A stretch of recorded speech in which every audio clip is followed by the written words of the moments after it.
le feu de Dieu se trouve en toi. Il y a le travail que Dieu ne va pas le faire. C'est toi qui vas le faire. Il t'a donné la puissance. C'est pour ça qu'il avait dit aux disciples, ne sois pas pressé. Il faut attendre quelque chose. Quelque chose. Restez là encore. Si la chose là vient, Acte chapitre 1 verset 8 dit, vous recevrez du puissance. Il dit, vous serez mes témoins en Jérusalem, Judée et les extrémités de la terre. Ça veut dire que la puissance incarnée dans le feu, il est rempli en toi pour faire un travail. Je dis pour faire un travail. Je dis pour faire un travail. C'est pour cela, les enfants d'Israël, ils sont dans les ténèbres.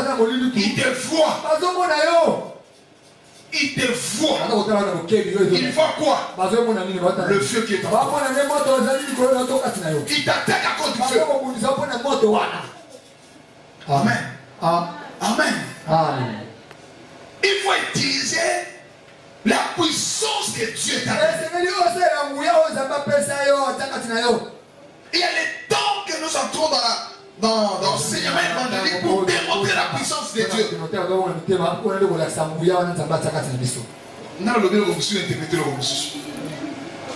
Il y a les temps que nous devons démontrer la puissance de Dieu. Dans les enseignements évangéliques, il y a les temps. Nous devons faire s'asseoir l'église dans les enseignements doctrinaux. Il y a les temps. Nous devons préparer l'église pour l'enlèvement. Dans les enseignements prophétiques. Mais aujourd'hui, on est dans l'enseignement évangélique. Nous devons démontrer la puissance qui est en toi. Comment activer cette puissance? Quels sont les éléments pour activer la puissance de Dieu? Lévitique chapitre 2, verset 13 dit, le Seigneur dit aux enfants d'Israël, quand vous apportez l'offrande, mettez du sel. Parce que nous parlons des grands termes, le mystère de l'eau et du sel. Mettez du sel. Ne laissez pas manquer du sel dans ton offrande. Et il vient terminer ce verset. C'est le signe de mon alliance avec vous. Le sel, c'est le signe d'alliance de Dieu avec toi. Dieu n'a pas changé. La Bible dit, il est le même. La même chose, il était avec les enfants d'Israël dans le désert. La même chose, il était avec les enfants d'Israël en Égypte. La même chose, il marchait avec Abraham. La même chose, il marchait avec Noé. La même chose qu'il visitait Adam et Ève dans le jardin d'Éden.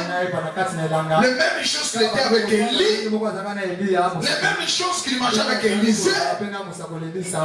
Les mêmes choses qu'il marchait avec Esaïe, Jérémie, Zacharie, Daniel, Joël, Osée, Michel, Jonas, Zacharie, Amos. Il n'a pas changé. Le Dieu là, ce soir, il est avec toi. Il est avec nous. Alléluia. Il n'a pas changé. Il n'a pas changé. Il n'a pas changé. Vous devez comprendre les armes par lesquelles tu peux démontrer la puissance de Dieu. Amen. Amen. Comment tu peux démontrer la puissance de Dieu? Il y a des choses que Dieu ne peut pas venir faire à ta place. Le pays ici était stérile. Manque de vie. des bénédictions, des positivités, des prospérités.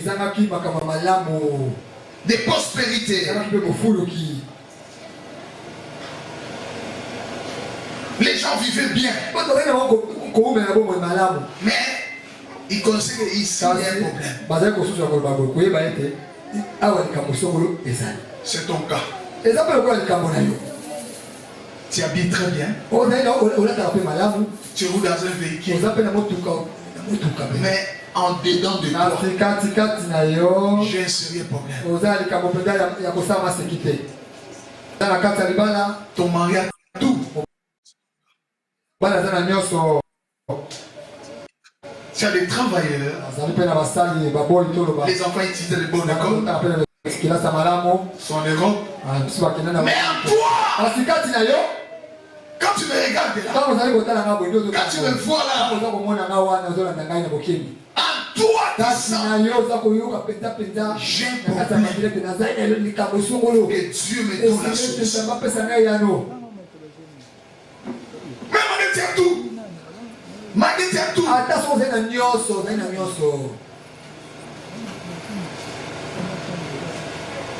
Tu as terminé des études. Les diplômes est là. Tu vois les autres. Tes camarades.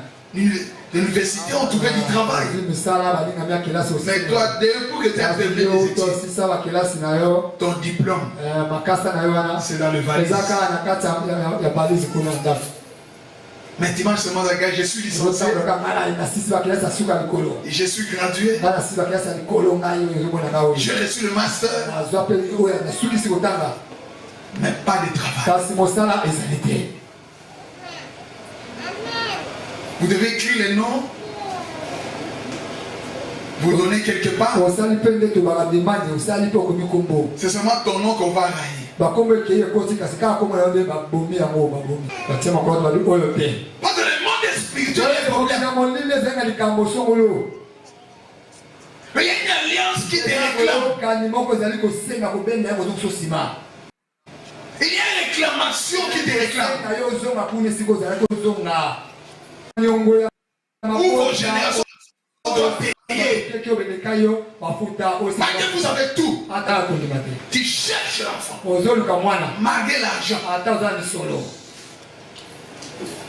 Tu as de l'argent. Mais tu n'as pas de mariage. Tu cherches un mari sérieux. Tu peux poser la question, nous n'avons pas bon dans la tête. Est-ce que Dieu me voit ou ne me voit pas, Dieu? C'est un problème. Alléluia. Amen. Depuis que vous avez commencé le fiançailles, à chaque fois que vous devez réaliser vos projets, il y a un problème qui va trouver. Et tous les dépenses, tout l'argent va partir. Il faut retourner encore à Dieu. Il y a toujours des problèmes. Vous êtes dans un pays stérile. Ta vie est stérile. Parce que tu as besoin de l'eau de vie.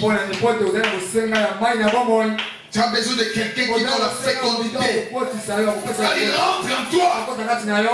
Il a la fécondité. Les choses vont passer. Ici, l'homme de Dieu dit, apportez-moi une plaque. Mettez du sel.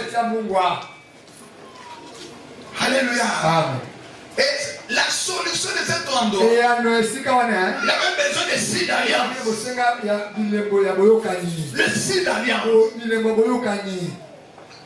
Parce que le sel, c'est le six d'alliance. Le sel, c'est le marque d'alliance que Dieu nous a donné.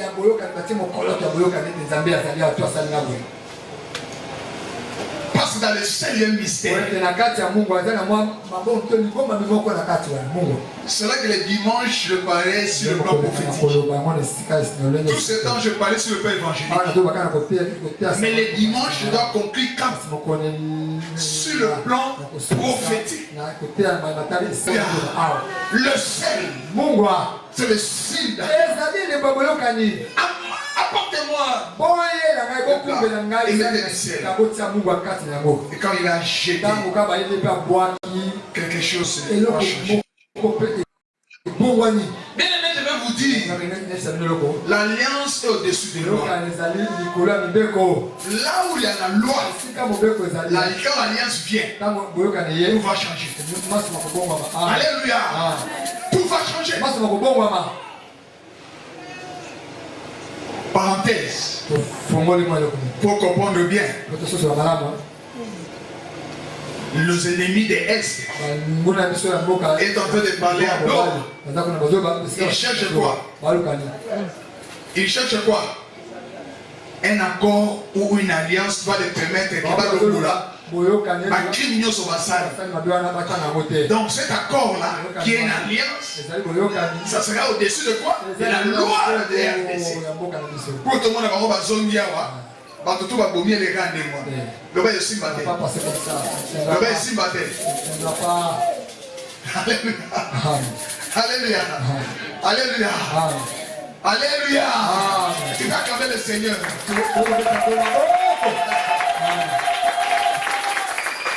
Amen. Amen.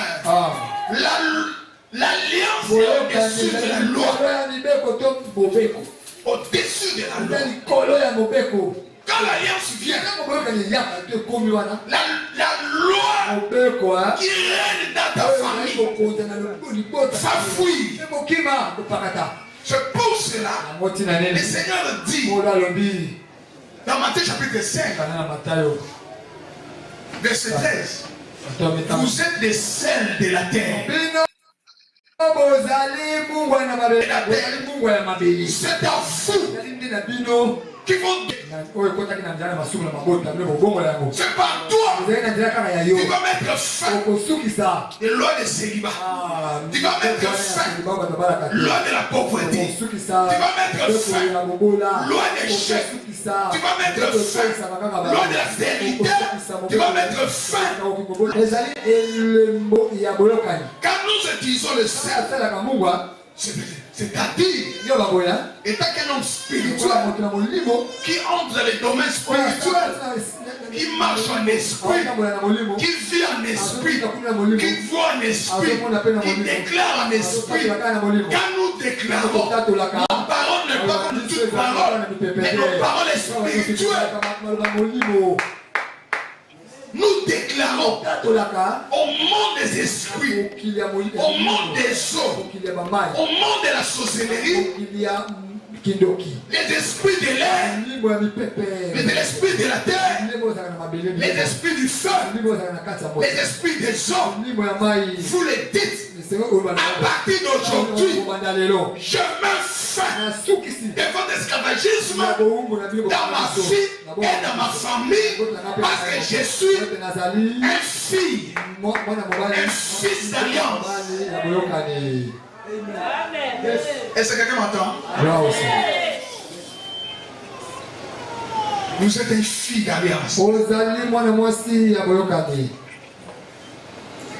Et si quand nous sommes mungo et yak, partout il y a des sœurs. Et là on a besoin de sœurs. Où est Sani? Les goûts changent. Où est Sani? Les goûts changent. Ceux qui m'avaient commis. Délicieux. Voilà le Seigneur a dit. Vous êtes les sels de la terre. Tu peux changer les situations. Tu peux changer les situations. Votre situation. Tout dépend de la foi, de la connaissance de Dieu, de l'intimité de toi avec Dieu. Et tu es tenté de chrétien. Tu es tenté de grandir. Le diable profite à cause de votre ignorance. Mes frères et sœurs, c'est le moment de se lever, mettre fin de toutes ces choses-là, d'arrêter la mort de la famille, d'arrêter la pauvreté de la famille, d'arrêter l'échec de la famille. Alléluia. Ce qui commande à yo, votre nom. La famille n'a pas de combo. Et quand tu vas au monde, on a bolam na RDC. Jamais le délice ici dans En RDC. Toi, tu es capable. Avec les signes de sel, les signes d'alliance, de laver ton nom. Que ton nom soit maintenant visible dans le monde des esprits. Alléluia. Parce que tout commence dans le monde des esprits. C'est dans le monde des esprits. Vous êtes un esclave. Vous êtes un prisonnier. Dans le monde physique, tu vas le suivre. Voilà pourquoi la Bible dit là où il y a l'esprit, il y a le quoi?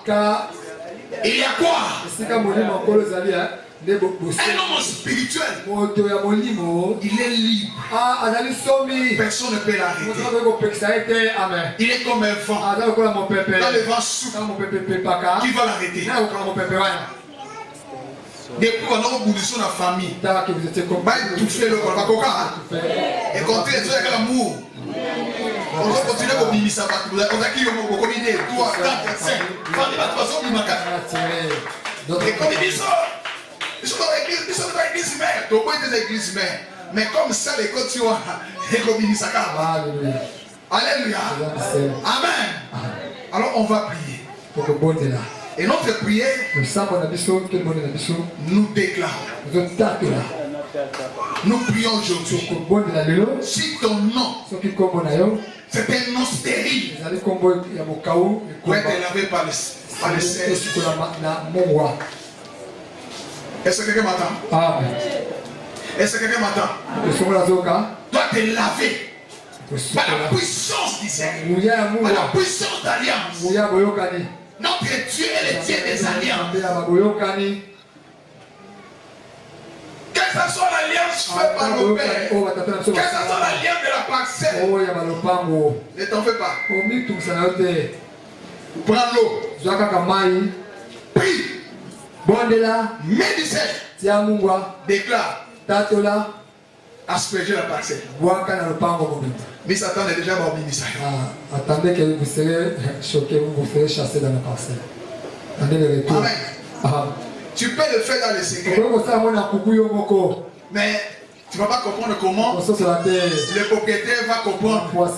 Il va dire,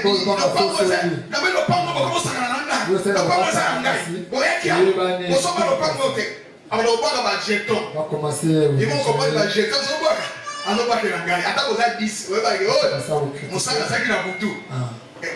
Réaction. Tout à l'heure, vous avez fait la nuit.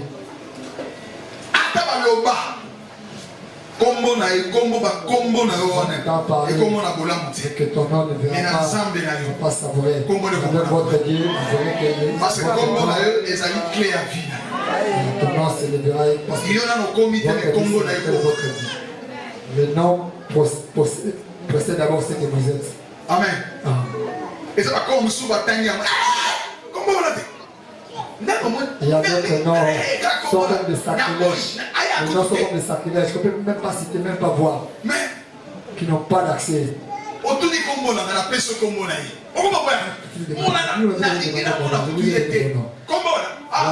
Jamais. On ne regarde même pas vous voir. Mais comment jamais? L'autre va, nous ne sommes pas ignorance. Mais nous sommes dans le monde spirituel. En combat de nous sommes à Cambo.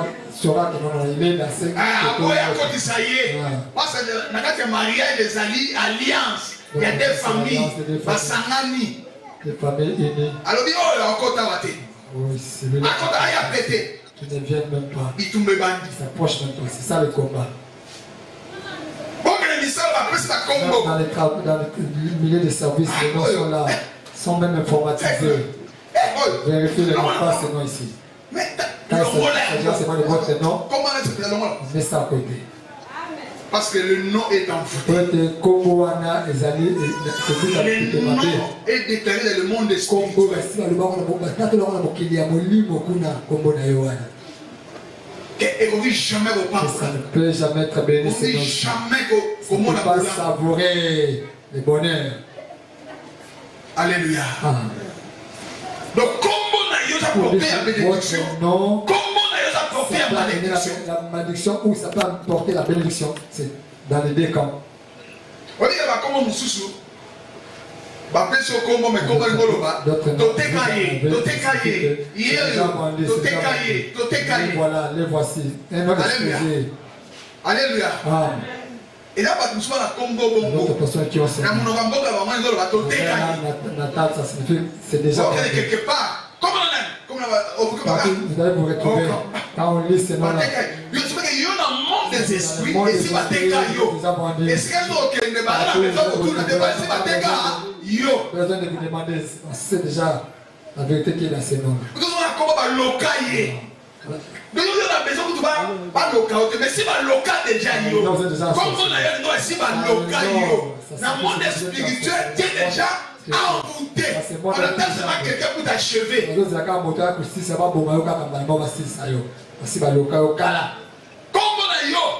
Les noms sont. Et quand on va sécheresse, Akauka. Ton nom a une signification de la sécheresse. Privé de tout. Alléluia. Alléluia. Amen. Le monde spirituel. C'est un monde très. Étant qu'un enfant de toi, comprendre les principes parce que vous êtes un esprit. Vous êtes un esprit. Étant qu'un esprit, tu dois voir toutes choses en esprit. Étant qu'un esprit, vous devez marcher dans la victoire. Parce que Dieu nous a donné la victoire à travers son Fils Jésus. Et nous combattons dans la victoire. Et il nous a donné toute possibilité de réussir. Parce que tout est accompli. Il reste ton travail. Et tu dois travailler. Le travail. Aujourd'hui, tu dois travailler. Tu dois prendre des balais spirituels. Tu dois balayer tout ça. Dans les sessions du matin, on avait dit, tu dois prendre des balais. L'écriture, ça se trouve dans Ésaïe. Ésaïe 14, 23. Ésaïe 14, 23.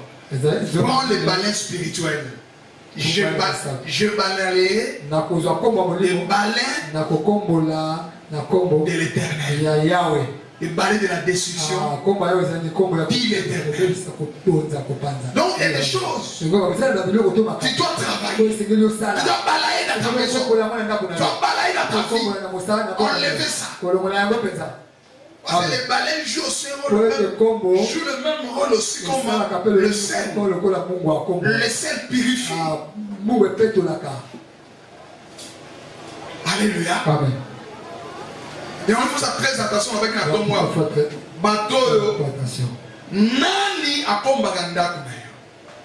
On va poser la question qui balaye. Nani akombaka lopango na yo. Votre parcelle devant votre parcelle. Mais ça n'a pas de moussous. Balaye les parcelles. Pas de problème. Mais les autres, comme ça. Quand il y a salité, il y a des ici ma femme Nanda, Abinisi Liban, Abinisi Kenya, Abinisi Nyosoto. On est attaqué le division, attaqué le séparation, attaqué le haine, attaqué le maladie. Alors il y a un mot. On attend seulement quelqu'un pour t'achever.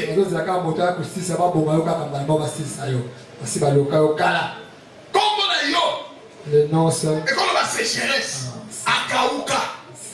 Ton nom a une signification de la sécheresse. Privé de tout. Alléluia. Alléluia. On attend seulement quelqu'un pour t'achever.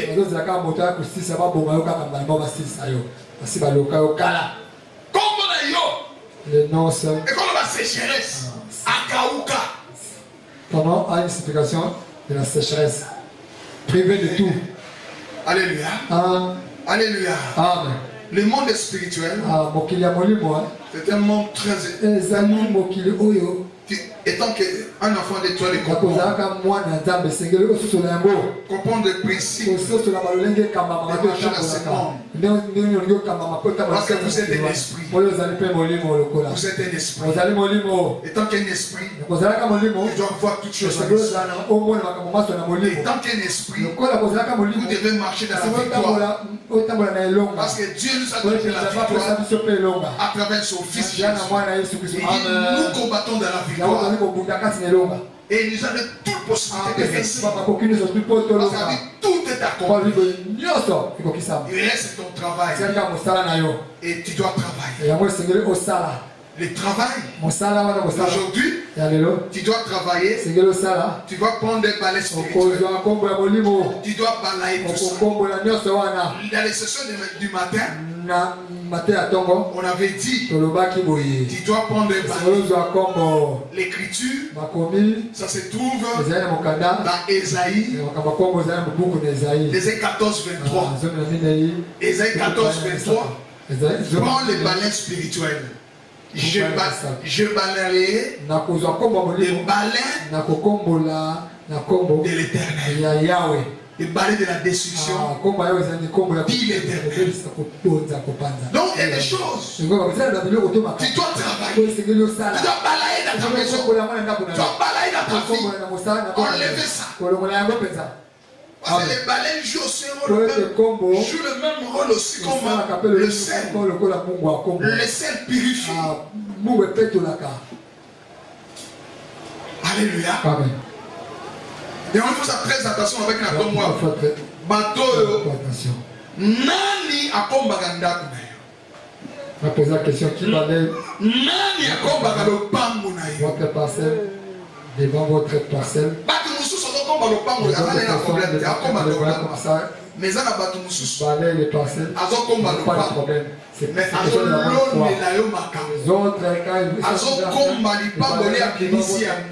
comme ça. Quand il y a une salité, il y a des missions qui sont nanda, des missions qui sont Kenya, des missions qui sont tout. Article de division, article de séparation, article de haine, article de maladie. Alors il y a un mot. Vous avez Kenya. Atmosphère n'a pas échangé. Atmosphère parcelle échangée. Et puis par la batouana, avant l'ingater le pan de Boko, il y a un moment 4 heures avant le pan. Parce que l'homme est la vie de ma comme ça. C'est le balai de l'esprit. Le balai de la balai à Molimo. Le balai de la comba à Molimo. Vous allez le banzambe. La comba nyoso. Le balai de la site d'alliance. J'ai le site d'alliance. Parce que nous avons Mungwa. Parce que je suis le Mokili. Le balai de Mungwa Mokili. Nous avons une alliance. Et moi je savais que vous êtes le sel de la terre. Vous avez le sel d'alliance. Et vous marchez avec eux. Partout au le monde qui vont s'amener. Ils ont fait sa fille. Ils ont fait sa fille. Alléluia maman. Alléluia maman.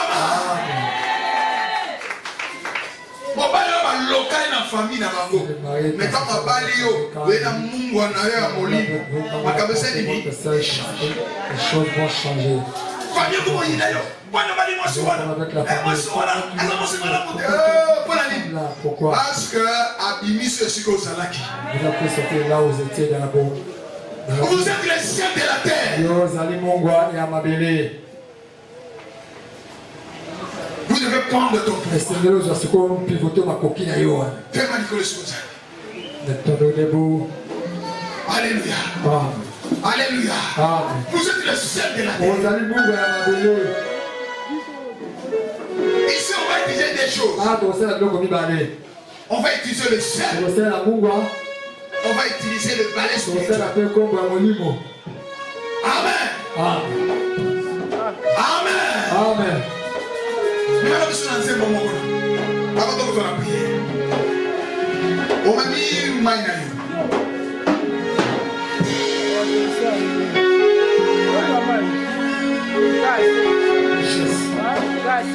On m'a mis mon mot là. Si pas moi, je suis pas.